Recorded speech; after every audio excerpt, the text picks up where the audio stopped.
Hi, I'm Bill Doherty, and I want to welcome the viewers to another edition of Bill's Bullpen. Bill's Bullpen is a program that's designed to give folks an idea of what's going on in the community. And today I have with me a candidate for District Attorney here in Barnstable County, John Carey. John, welcome. Hi, Bill. Thank you for having me. Well, John, what people want to know is what you're all about. You know, who are you? Where do you come from? It's funny you should say that, because when I'm out meeting people around the Cape, knocking on doors and standing in front of shopping centers or bus stops, they ask me, well, who are you and what are you about? That's exactly what you just asked me. So my name is John Carey. Some people call me Jack, but whichever you prefer. I grew up in Boston as a young man. I went to Catholic schools. What part of Boston? Well, we started in Charlestown. My family made the big move north to Medford, and I grew up there till I was 18, and then. My grandfather owned a fast fish place outside of the Navy Yard. I think it's a bar now, but anyway, I have Charlestown roots as well. All right, we'll talk later. You know, everybody in Charlestown somehow is related. So when I start talking to different people around there, we start talking about family. Okay. Oh, that's my cousin. That's my cousin too. So it's kind of interesting, but. I went to, after I graduated from Malden Catholic High School, I came down here to the Cape, and I went to Massachusetts Maritime Academy. But prior to that, my parents, back before, when I was an infant, or just before I arrived on the scene, they bought a house down in Dennis. And so we spent summers and holidays down there, me, my parents, and my sibling, working on that house, you know, for many years. My parents eventually retired to Dennis in the 1990s. My father has since passed on. Sorry to hear that. But my mom's still around, and wonderful. And she's rooting for us, of course. But after I graduated from high school, I went to Mass Maritime. Spent 4 lovely years in Buzzards Bay here. Spent a lot of time on the Cape because my folks were down there at that time, and from there I went into the Navy, into the first Gulf War. Finished several years with the Navy. I was deployed at sea and with Second Fleet, and then I went into the reserves. And while I was in the reserves, I worked days and went to law school nights. So I attended the New England School of Law. Now it's called New England Law Boston. Yeah, and that used to be called Portia. That is correct. It was initially started to give women an opportunity to become attorneys. Yep. And in May, one of my granddaughters married the law guy. If you've ever heard of him. Anyway, he's, and they're living on Long Wharf, I think, right now. But right. So, yeah, I have a connection to the law school, right? Right. I'm finding we have a lot of connections as we go forward. But after I finished law school, I started my last year of law school prosecuting as a student attorney in the Attorney General's office under Tom Riley. And after graduation, I finished law school. It was a 4-year program at night, and I finished it in 3.5 years. And I sat the bar exam, and I graduated from law school having already passed passing the bar exam. That is amazing. My father-in-law was a partner in Nutter, and he had at the time got the highest passing grade in that. And he said it's no picnic. You know, it's funny you should say that, because when I started law school, the dean, Mr. O'Brien was the dean at the time, he came in and he told us a story about having the highest bar pass rate in the city of Boston. And he was quoted in the Boston Globe saying that New England School of Law has the highest bar passage rate of all the law schools in Boston. And he got a furious phone call from the dean of Harvard saying, how dare you say that we have a higher bar passage rate than you do. And our dean said to him, with all due respect, you're not in the city of Boston. That's right. So I grew up in Cambridge. I understand that completely. Because we never thought we were in part of Boston either. And I found that to be a funny story as we were starting school. But when I finished law school, I went out and I started to practice in criminal litigation.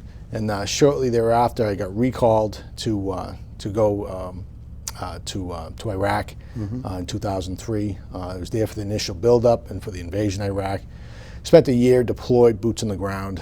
I came back and started. Thank you for your service and welcome back. Because I want to hear every veteran hear a welcome from somebody, because we say thank you, but we don't say welcome. Thank you very much. Let me say this: anytime somebody tells me thank you, it touches me, and it's an honor to have served our country. And it's Yes, something. it is. It's something. I know you're a veteran as well, and Yeah. it's something. It's just something that you That's hold what- dear. You That's hold what dear we to your do. heart. We're supposed to be. If Catholic high schools emphasize how we're supposed to be a person for others, and being and having had the privilege of military service, you understand that more completely. I do. Yes, I agree. Okay, so we're now back from Iraq. So, and I went back into practice. I was mostly practicing in criminal litigation, defending people from anywhere from district court level misdemeanors to major felonies in Superior Court. A couple of cases had gone up to the appeals court as well. And then in 2007, I got recalled again. And I was sent to Iraq for another year, 1 year, boots on the ground in Iraq. Now, were you combat arms or JAG? No, I was not. I was recalled to be. What happened is there were, unfortunately, so many people were being recalled, in our own active force and reserve forces were being strained. So the chief of naval operations at the time, his name was Admiral Mike Mullen, coordinated with the Army to volunteer naval personnel to fill Army combat billets ashore. And so that's what I went over to Iraq as a primary combat logistics advisor to the Iraqi military, reporting through the chain to multinational forces Iraq to who was then at the time General Petraeus. Okay. So I'll be embedded with various groups throughout the country, traveling around, working with the Iraqi military, with the U.S. military, to make sure that they were trained properly. And after that year was up, once I got to Kuwait, which is the gateway to the Middle East, I was ready to come home. I had my bride-to-be waiting for us because we delayed the marriage already once, and then I was headed home, and I got another set of orders to head directly to Afghanistan. So I never made it out of Kuwait, and I had to call home and explain to her, my bride, who was at the time living in Ireland. She's from Dublin, and I told her we had to wait, and there's nothing we could do about it, so we waited. Then I got sent up to Afghanistan for a year. And in that capacity, I was filling the role as Chief Narcotics Officer and Chief Targeting Officer for what was called ISAF, International Security Assistance Forces, which was NATO, was the U.S., was part of the U.S. forces assigned to NATO at the time out of Kabul. So I spent a year there, and after that, I returned home, and I was ready to go back to my life. And then I got another set of orders saying, well, we want you to stay on with the Chief of Naval Operations staff at the Pentagon. And I stayed there for about 4 years. And there you learned about the political life within the military, didn't you? Interestingly enough, yes, I did. Yeah. Yes, I did. I was at Aberdeen, and for the first 3 years, and at that time, we learned a lot about grants and also on being careful not to misappropriate legislatively designated funds. We used to get the lecture about every 3 months about how they put this colonel in jail, not because he spent the money on himself, but he took the money and spent it on a program that he wasn't supposed to, which I'm sure you learned all about. So, okay, so now we're developing a picture here where your military service has given you, let's say, a variety of experience that has a significant application in civilian life. It does. Okay. So while I was at the Pentagon, while I was deployed, I had numerous people working for me out in the field and sometimes in combat situations. But when I got to the Pentagon, I had to go to budget training, and I had specifically a $10 million budget I was directly responsible for while I was there, as you were talking about. And that money was earmarked for specific purposes. I had to make sure that it was used for those purposes. But I also worked in the bigger picture on a $3.5 billion budget, which is part of the area which I was assigned to for the Chief of Naval Operations. And while I was there, I went to the Pentagon while I was still a commander, and while I was there, I was promoted to captain. And that is, as you know, is the same as a colonel in the Marine Corps or in the Army. And during that period of time, I had several hundred, I'm trying to remember the exact number, somewhere around 3,500 troops. I was sailors and Marine Corps personnel, and and civilian DoD employees that I was responsible for under my command. And so we had budgetary training there, personnel training, and you can imagine some of the stuff that happens, when you have that many people working for you, some of the issues that arise. So I know you know about that. So and from there, then I returned back to private practice up here in Massachusetts, and had. Okay, so we're weaving a picture of, let's say, criminal litigation. It seems like that was your focus mainly. Yes. And then you've got administrative experience and management experience through your naval career, and now you're back in the life back here. When I came home, and my wife and I, we had got married in 2009, and we finished our tour in D.C. Three and a half years we were down there. They wanted us to stay, but it was time for us to come back to civilian life. And we decided we wanted to move to the Cape. We actually had met down the Cape here back in 1992 when she was over here on a J-1 visa from Ireland. Well, there were a lot of them, weren't there? Yeah. And so we met way back then. We finally got married in 2009. We have two young boys. We had both born while we were stationed in Virginia. How old are your kids? They are now 10 and 11 years old. An interesting age. Yeah, it is. When I was a substitute teacher in 5th grade, I think that's where they are, 5th to 6th grade? Yes, they're both going to 6th grade now. Okay. Both in the same. And the 5th graders were wonderful because they were old enough to get stuff and they were still young enough to be compliant. Well, but wait. I have to tell you, if I can slow down the growing up process and just spend more time with them, I'd really like to do that. But you can't. Okay, I mean, life goes on, So now you're on the Cape. You're in private practice. Yes. Why do you want to be district attorney? Well, I retired from the Navy Reserve in 2020, and there was a gap in the time that I spent from the Navy and the Navy Reserve, because the Navy Reserve isn't just 1 week in a month, 2 weeks out of the year. You know that. It's very involved. You probably put in 40 hours or more in a month, and plus multiple recalls. Yes, I was both a company commander and the ordnance equivalent of a operations officer. And yeah, the 2 hours that you put in is the 2 hours you show up. Yeah. It doesn't count for the 40 hours you have to do to prepare to show up. Correct. And after that, after retiring, I had that opening in my life, and as a veteran, you have it's ingrained in you that you want to serve. Here you are today. You're doing this show. And I was in public service up until I guess 8 years ago now when I stepped down from being a county commissioner. Yeah, so there's all of that. So you want to serve. Yes. And we've talked a little bit about your credentials and your build-up, to this, and the responsibility that all of us feel, especially those of us who've gone to Catholic secondary school, about we're not here for ourselves. We're supposed to be here for others. Okay, what are you going to bring to the job that nobody else would bring to the job? You're going to know exactly what I'm talking about when I say this. Leadership. I have leadership that I want to offer to the community that you can't get it in the courtroom. You can't learn it in law school.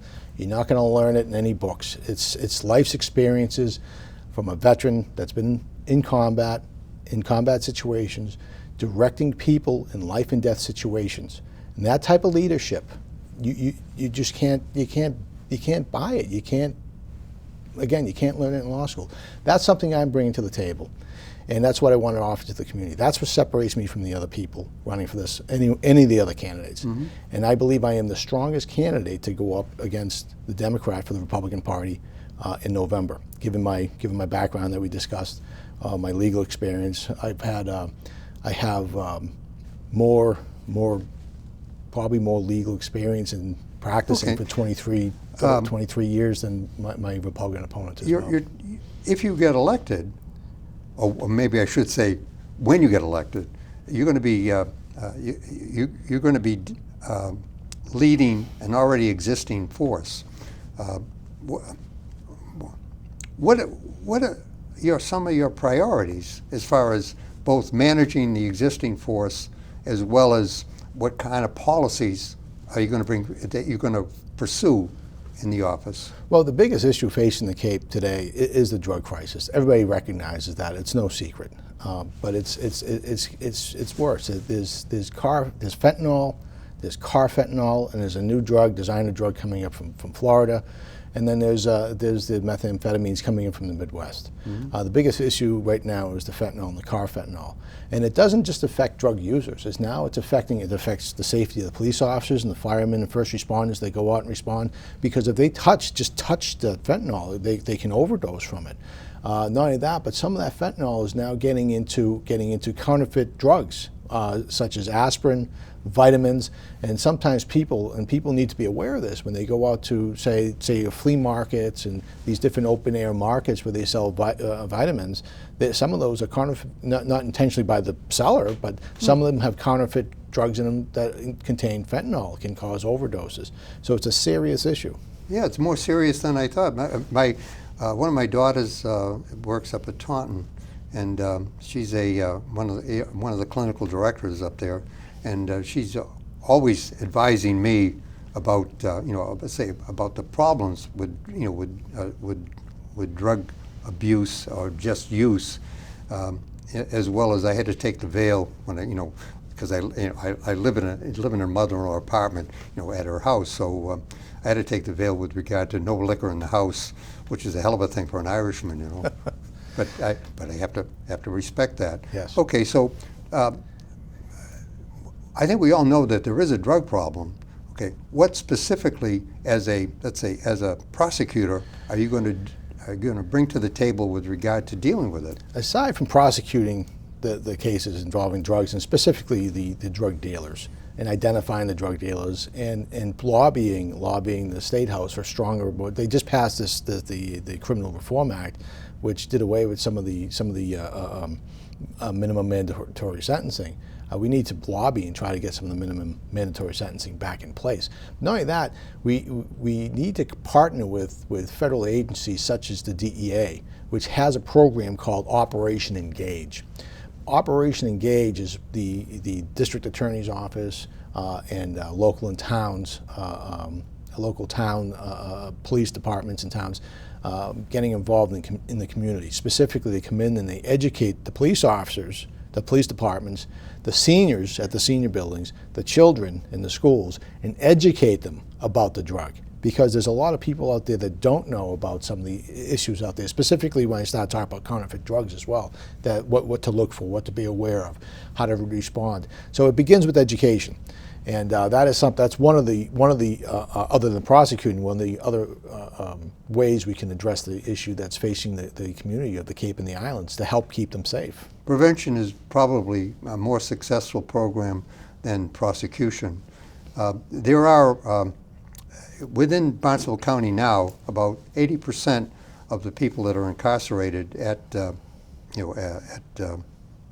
correction facility in Bourne are either directly drug related or involved with, in the case of some folks who are mentally ill and who are dual diagnosed, they have gone through what we call decompensation, and that there's an interest in whether or not it would be useful to pursue a program of what I'd call having an EMT show up and prevent incarceration rather than incarceration, because right now the jail seems to be a de facto treatment facility. What are your thoughts on that? Well, I know there's a drug court, or now it's not called drug court, it's called recovery court. Yeah, it used to call band, I think. Yes, yeah. That's available here in Barnstable County. There should be possibly, and I would entertain a mental health court for Barnstable County. I don't believe there's one here now. I would entertain that. I would entertain supporting the creation of a mental health court. I've also heard people mention Veterans Court. I'm a supporter of Veterans Court. I participated in the opening of one in Brockton recently. I know the first Veterans Court started in Dedham. I'm a huge supporter of Veterans Court. However, when I look at Veterans Court, even though the Cape and the Islands have the largest concentration of veterans, I'm not seeing the veterans being the cause of crime. And if that changes, we should look at that. But as it is right now, that's geared towards people that have some serious PTSD issues, as well. But if a veteran is charged with a one-time offense of a misdemeanor or some charge, they can avail themselves of a diversion program that was created. It was first called the Valor Act, and now it's called the Brave Act. And if it fits into the and it's a very broadly written law, and if it fits into that law, they'd be able to divert that charge, and they would not be arraigned on the issue, and it wouldn't show up on any type of background check, and they get the one-time get out of jail free card, if you will, for a non-serious crime. Now, in terms of medical facilities that are available to veterans, you do have, they've instituted the Community Care Act, Yes. which allows a transfer to, let's say, to a civilian medical facility. There's only one outpatient clinic that's here in the Cape. Otherwise, veterans have to go to either Providence or Boston, Yes. Jamaica Plain or West Roxbury. Yes. There's that. Now, do you have any thoughts on that? Yes, we actually, it's not relative per se to running for district attorney, but you and I had spoken about this possibly in the past. What I'd like to see is more programs available in the Cape from the Veterans Administration.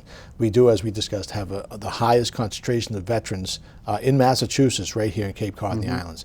I think to invest in putting a better facility down here, even a full medical facility, and there are areas, and I don't know what the plans are for the Wing School in Sandwich, but that would be a fantastic area for a campus for veterans.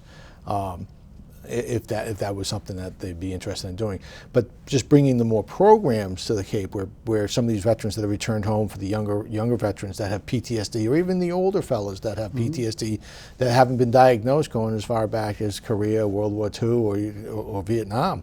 Some of these people, in those days, it was a stigma to have PTSD, so a lot of people didn't go and get treatment for it. And I actually have had cases where these veterans that served, this one individual had served 2 tours in Vietnam in '68 and '69 during Tet, and he had a diagnosis, a very serious diagnosis of PTSD, and we were able to get him the necessary help.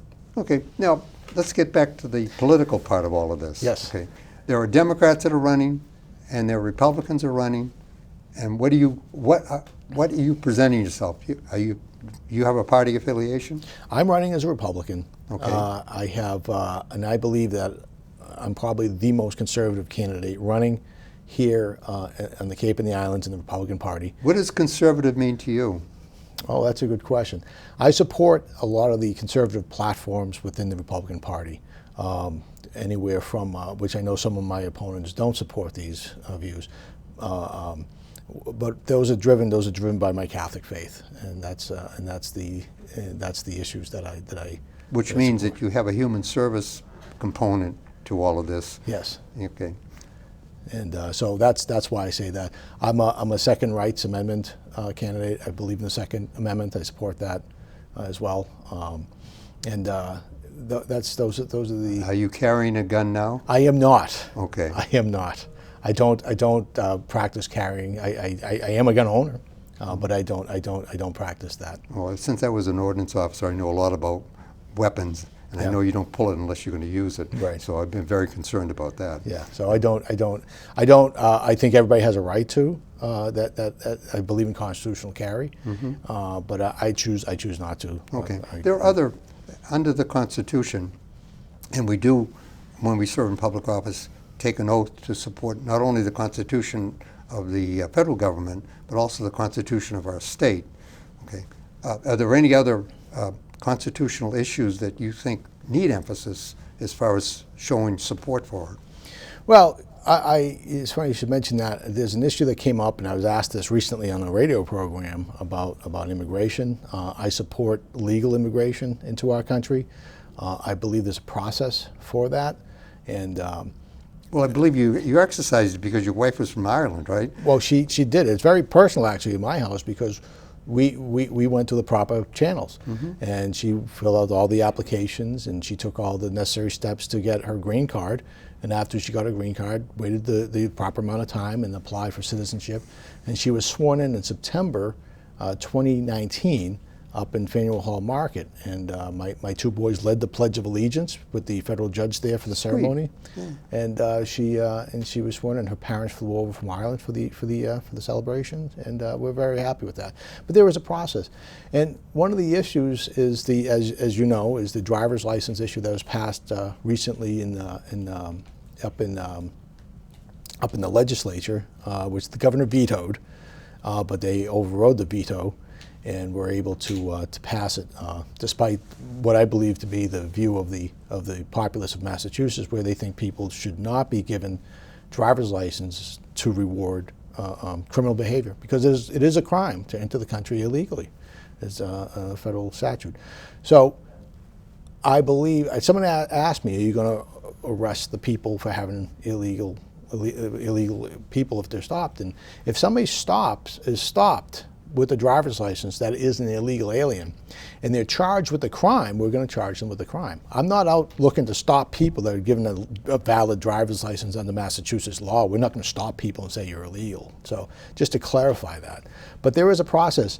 But the biggest concern I have is with all the illegal people coming over the border is the vetting process. We don't know who these people are and where they're coming from and what their background is, or whether they're from jails that may have been emptied in some area down in South America or Central America. Some of us believe that we need to take a look at the process in order to facilitate it. When I was serving on the workforce board, there is a need for many people coming in.